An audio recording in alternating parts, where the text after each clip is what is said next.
I had a Tinder date once with a guy down the street from my house. I always sent my roommates the address and had location services on for my phone, but it was still so dumb. The guy kept telling me about how much he loves his dog and asked me if I wanted to go over there to meet the dog. After talking for a few days, I decided to go over there. It's a huge house with a boat out front, and he comes running outside to tell me to park diagonally next to the boat. There's maybe an inch of room on either side. That wasn't weird at first, but in retrospect, I think he just didn't want me to make a quick getaway. He didn't know I honestly live within walking or running distance. The guy answers the door in his boxers, which is creepy, but my dumbass goes inside anyway, to a house with almost no furniture. I think there are 2 futons only in the house, no exaggeration.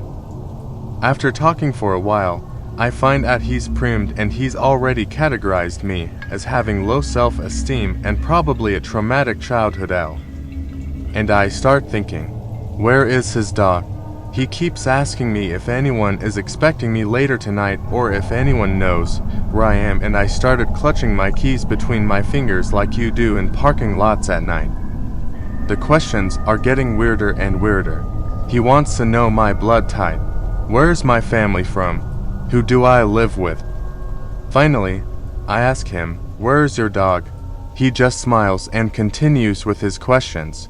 At this point, I don't know if he wants to kill me or is trying to steal my kidney. I just know that I want to leave. I make up an excuse to leave and he insists on walking me to the door, tries to kiss me and gets rejected. He keeps nervously checking his phone and telling me to stay just 5 more minutes. I somehow manage to back out in seconds. Don't ask me how. I had only been driving around a year and was shit at reversing. He left a voicemail the next day asking me to go on a motorcycle ride into the mountains, where there is no service, and I never replied. The really scary part is that 2 weeks later, there were 5 cops' cars driving down his street. I don't remember seeing him move, but the house sat empty for a long time after that. I never had the heart to try to look up what happened there.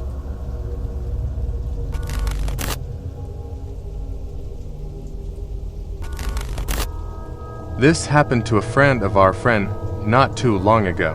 So, this girl matched with a guy on Tinder and went on a couple of dates with him. On the first 2 dates they went for coffee on walks outside. She really liked him, thought he was friendly, good looking, etc., and thought they clicked. For the 3rd date the guy suggested she should come over to his place to have some wine. She agreed because she felt safe and comfortable enough to do so at this point. So, the time comes and she goes over to his place and he pours her a glass of wine. Things seem to go well. They joke around and enjoy a nice talk. After a while she starts feeling funny. Now, luckily this girl had already been roofied once before, so she immediately recognized the effects once they kicked in. She was extremely clever in this situation and pretended she was feeling fine. She told him as cheerfully and energetically as possible that she was quickly going to use the toilet, as to seem like nothing was off. Once she was in the toilet, she locked the door and immediately called the police. She told them she was drugged, locked in the toilet, and that they needed to come get her out of there. Pretty soon after, she passes out. She awakes by the police, but is still very drugged, so kind of slides in and out of consciousness. All she remembers is the police putting a bag over her head as they carry her out of there. She was saved. A few days later she is asked to come down to the police station to give her declaration of events. After doing this, she asks whether she remembers the police putting a bag over her head correctly, or if it was imagined due to the drugs, or what was up with that. They tell her that they indeed put a bag over her head because they decided it would have been the traumatizing for her to see as they carried her out of there what he had prepared and set up for her in the living room. This sends shivers down my spine. The guy ended up in jail, and to this day she doesn't know what he had in mind for her. But it's clear this was a very messed up, incredibly scary situation that could have ended horribly.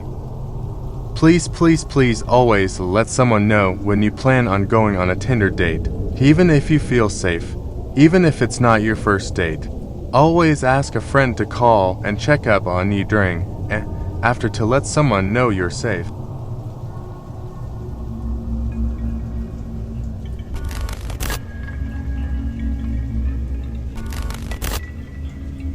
I was 18. A girl sent me a PM on MS and saying she got my details from my mate and wanted to go on a date with me. I asked my mate and he said she was hot.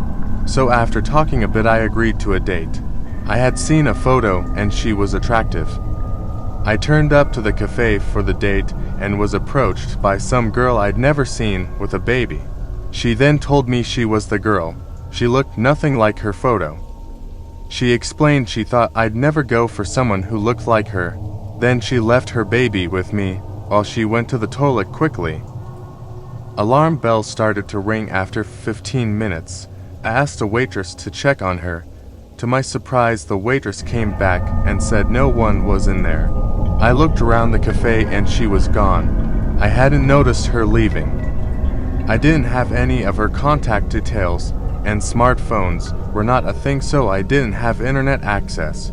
I phoned my mate and got him to attempt to contact her on MSN. After telling him what happened, he was surprised and had no idea. Apparently, he also thought her pictures were the real her. Another 20 minutes went and I was scared, so asked the waitress for help. Thankfully, she was able to help and called the police. They showed up and I explained what happened. I didn't know anything about this girl, so I couldn't really help them. They said if she contacted me, to get her to contact them. I left and walked towards my car. I went past another cafe about 6 shops down, and there she was with a different guy. I went back to the police and got them to take her baby in while I watched through the window outside and waved when she looked up. Turns out I was the babysitter for her real date.